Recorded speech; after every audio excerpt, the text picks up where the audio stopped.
इससे पिछले वाले वीडियो के माध्यम से हम सभी ने ध्वनि के बारे में अध्ययन किया था। आज के इस वीडियो के माध्यम से हम सभी लोग ध्वनि प्रदूषण के बारे में अध्ययन करेंगे, जो हमारा नॉइज़ पॉल्यूशन है। इसी के ऊपर आज का हमारा वीडियो होने वाला है। इस वीडियो के अंतर्गत आप किन किन पॉइंट को सीखेंगे उस पर एक नज़र डालते हैं। तो सबसे पहले आप जानेंगे कि ध्वनि प्रदूषण क्या होता है। इसके बाद आप जानेंगे ध्वनि प्रदूषण का क्या अर्थ है और क्या इसकी परिभाषा हो सकती है। साथ ही साथ ध्वनि प्रदूषण के कौन कौन से प्रमुख कारक हैं एवं ध्वनि प्रदूषण को रोकने से हम लोग किस तरह से उसका उपाय कर सकते हैं, उसके रोकथाम के कौन कौन से प्रमुख उपाय हैं, इसके बारे में अध्ययन करेंगे। तो स्वागत है एक बार फिर से आप सभी का आपके अपने यूट्यूब चैनल RK स्टडी पे। इस यूट्यूब चैनल के इस वीडियो के माध्यम से हम सभी लोग ध्वनि प्रदूषण के हर एक पॉइंट को देखने का प्रयास करते हैं। तो चलिए वीडियो को शुरू करते हैं। और सबसे पहले हम लोग जानते हैं कि ये ध्वनि प्रदूषण आखिर होता क्या है। जैसे ध्वनि प्रदूषण में नाम से ये स्पष्ट है कि जो प्रदूषण होगा वो आपका ध्वनि का होगा। जैसे कि आपने इससे पहले वाले वीडियो में पढ़े हैं, जैसे जल प्रदूषण है। इसी तरह से आप पढ़े थे मृदा प्रदूषण के बारे में, जल प्रदूषण पढ़ा है, मृदा प्रदूषण के बारे में पढ़ा है, वायु प्रदूषण के बारे में पढ़े हैं। इसी तरह से जो ध्वनि प्रदूषण होता है इसमें भी प्रदूषित होंगे, और प्रदूषित होने वाले जो कारक हैं वो कौन कौन से होते हैं और किस चीज़ से वो फैलते हैं, उसको रोकथाम के कौन कौन से उपाय हैं, सभी चीज़ों का अध्ययन करने वाले हैं। इससे पहले हम लोग थोड़ा सा जानते हैं कि ध्वनि क्या होता है। जैसे कि हम सभी को पता है कि किसी भी वस्तु से कोई भी आवाज़ निकलती है तो उसको हम लोग ध्वनि बोलते हैं। जैसे कि हम यहाँ पे बोल रहे हैं, हम यहाँ पर क्या कर रहे हैं कि बोल रहे हैं और आप सुन रहे हैं, ठीक है। तो हमारे मुंह से जो आवाज़ निकल रही है, जो आप तक पहुँच रही है, ये क्या है, एक प्रकार से ये ध्वनि है, ठीक है। तो हम कह सकते हैं कि किसी भी वस्तु से उत्पन्न होने वाले जो सामान्य आवाज़ होती है उसको हम लोग ध्वनि बोलते हैं। इसमें एक टर्म मैंने यहाँ पर जोड़ दिया है, सामान्य। अब सामान्य आवाज़ क्या होती है, जैसे हम नॉर्मल बोल रहे हैं तो ये आपके लिए ध्वनि है। लेकिन यही हम बहुत ज़ोर ज़ोर से बोलना शुरू कर देंगे, जैसे कहीं पे लाउड स्पीकर एकदम मधुर आवाज़ में बजती है तो उसको हम लोग बोलते क्या है कि कितना सुंदर आवाज़ है, सुरीला आवाज़ है, तो वो हमारा ध्वनि होता है। वही कहीं पर देखिएगा बहुत तीव्र आवाज़ से एकदम बजाना शुरू कर दे तो हम लोग कहते हैं ना कि ये हमारे लिए असहज है। क्या है, हमारे लिए असहज है, ठीक है। और उसको हम लोग बोलते हैं शोर। जो ध्वनि हमारे लिए असहज होती है, जो हमें हमारी संवेदना को ढंग से नहीं पहुंच पाती है, वो हमारे अवरुद्ध करती है, उसको कहीं ना कहीं हम लोग क्या कहेंगे कि शोर कहेंगे, ठीक है। जब ध्वनि की तीव्रता बढ़ जाती है, शोर किसको बोलेंगे, तो जब ध्वनि की तीव्रता बढ़ जाती है तो उसको हम लोग शोर कहते हैं। और शोर जो होता है वो असहज होता है।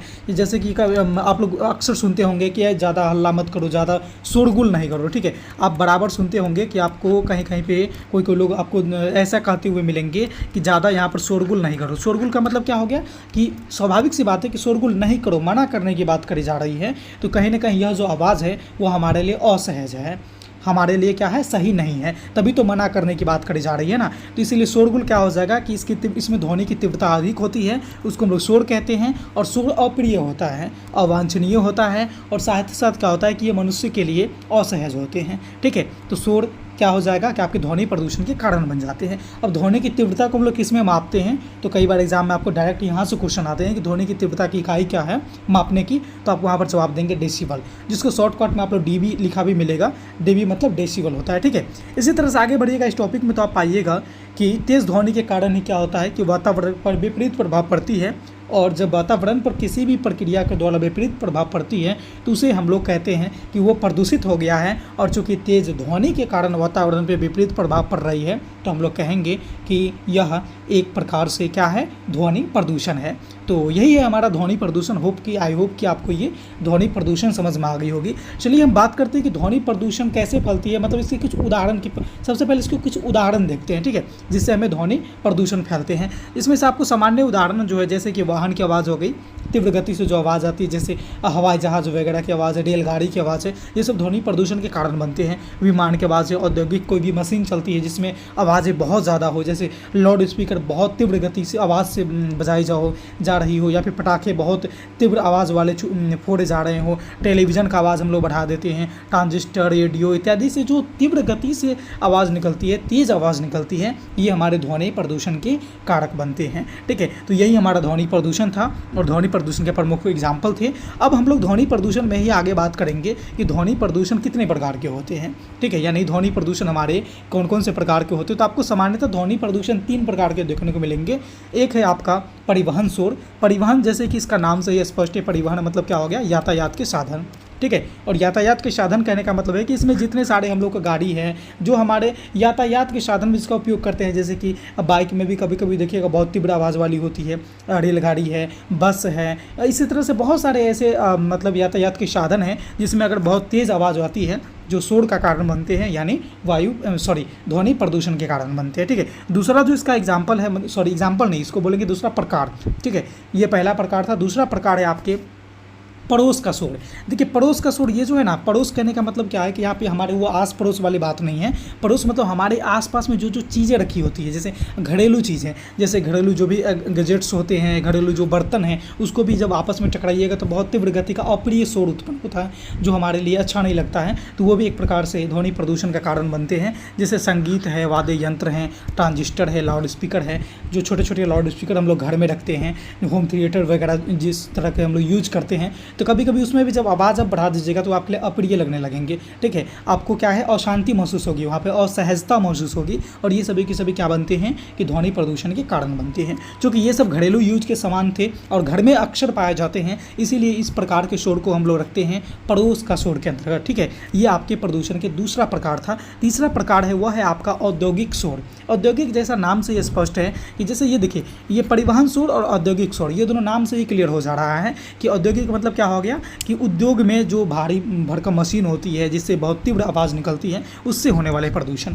ठीक है, ये आपके औद्योगिक शोर के अंतर्गत आ जाएंगे। परिवहन आपको याद रखना बहुत आसान है कि परिवहन के साधन जैसे यातायात के साधन हो गए, औद्योगिक यानी औद्योगिक मशीन वगैरह हो जाएंगे। आपको थोड़ा सा याद रखना है वो है आपका पड़ोस का शोर। ये आस पड़ोस वाली, वो ऐसा नहीं होता ना कि गाँव मोहल्ले में आस पड़ोस में झगड़ा होती है तो वहाँ पर बहुत ज़्यादा शोर उत्पन्न होते हैं, तो वो मत समझ आइएगा। पड़ोस का मतलब हो गया कि पड़ोस है लेकिन हमारे घर में जितने सारे जो सामान उपलब्ध होते हैं अक्सर वही इसमें आते हैं, जैसे गैजेट्स हैं, घरेलू बर्तन हैं, वाद्य यंत्र है, संगीत यंत्र हैं, ट्रांजिस्टर है, लाउड स्पीकर है, होम थिएटर है, इस तरह की चीज़ें आते हैं आपके पड़ोस के शोर में। तो ये थे आपके ध्वनि प्रदूषण के प्रमुख प्रकार जो आपके 3 हैं। आगे हम लोग बात करते हैं कि ध्वनि प्रदूषण होने के कौन कौन से प्रमुख कारण हैं, इसके कौन कौन से कारक हैं। तो सबसे पहले आप पाएंगे कि तेज़ आवाज़ में आप हॉर्न बजाना, जैसे आप बाइक ही चला रहे हैं तो लोग क्या करते हैं कि एक्स्ट्रा आवाज़ वाले उसमें स्पीकर लगवा लेते हैं। ठीक है, एक नहीं 3-4 लगवा देंगे, अब बस किसी के पीछे जा करके आराम से बजा देते हैं। तो ऐसे में क्या होता है कि उसको बहुत तीव्र आवाज़ की अनुभूति होती है, और तीव्र आवाज़ जैसे ही उसकी अनुभूति होगी,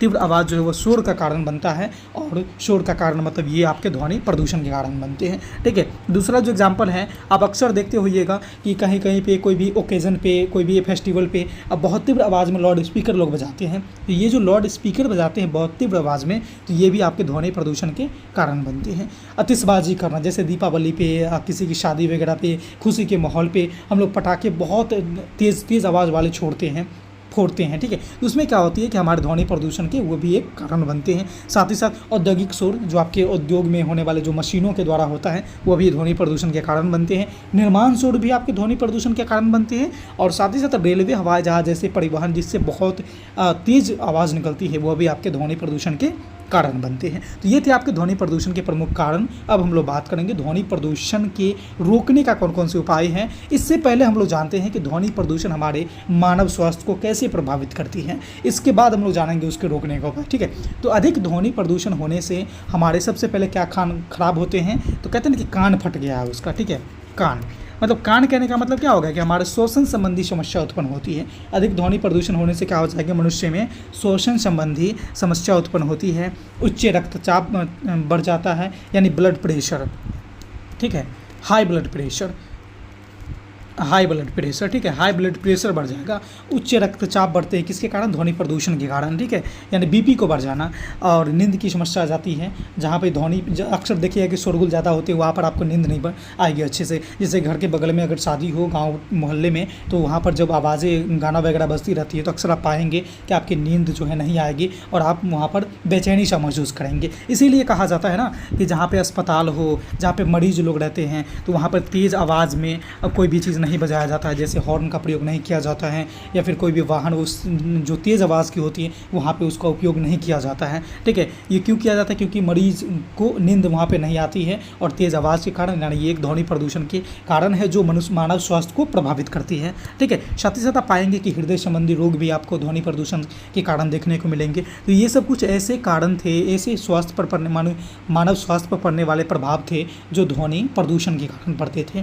तो ये इसको भी आपने जान लिया। है। अब हम लोग बात करते हैं कि आखिर ध्वनि प्रदूषण को हम लोग रोकेंगे कैसे, इसके रोकथाम की कौन कौन से प्रमुख उपाय हैं। इस पर हम लोग 4-5 ऐसे महत्वपूर्ण पॉइंट के बारे में अध्ययन करेंगे जो आपके लिए बहुत महत्वपूर्ण है, आपके दैनिक जीवन के लिए महत्वपूर्ण है, आपको स्वस्थ रहने के लिए, रखने के लिए, आपके परिवार वालों को स्वस्थ रखने के लिए, आपके समुदाय को, साथ ही साथ संपूर्ण मनुष्य को जो पृथ्वी पे निवास करते हैं, वास करते हैं, रहन सहन करते हैं, जीवन यापन करते हैं, उनके लिए महत्वपूर्ण है। तो चलिए एक एक पॉइंट को बड़ी ही बारीकी से समझते हैं। सबसे पहला है कि तेज़ आवाज़ में आप हॉर्न का कम से कम प्रयोग करिएगा। ठीक है, कम से कम प्रयोग करिए, जितना कम हो सके उतना कम आप हॉर्न का प्रयोग करिए। और उसमें भी जो तीव्र आवाज़ वाले जो हॉर्न आप लगवाए रखते हैं गाड़ी में, उसका तो उपयोग कम से कम ही करिए, ना के बराबर ही करिएगा। ठीक है, ये आपके ध्वनि प्रदूषण को रोकने के लिए महत्वपूर्ण है। अनावश्यक और तेज़ आवाज़ में लाउड स्पीकर नहीं बजाइए।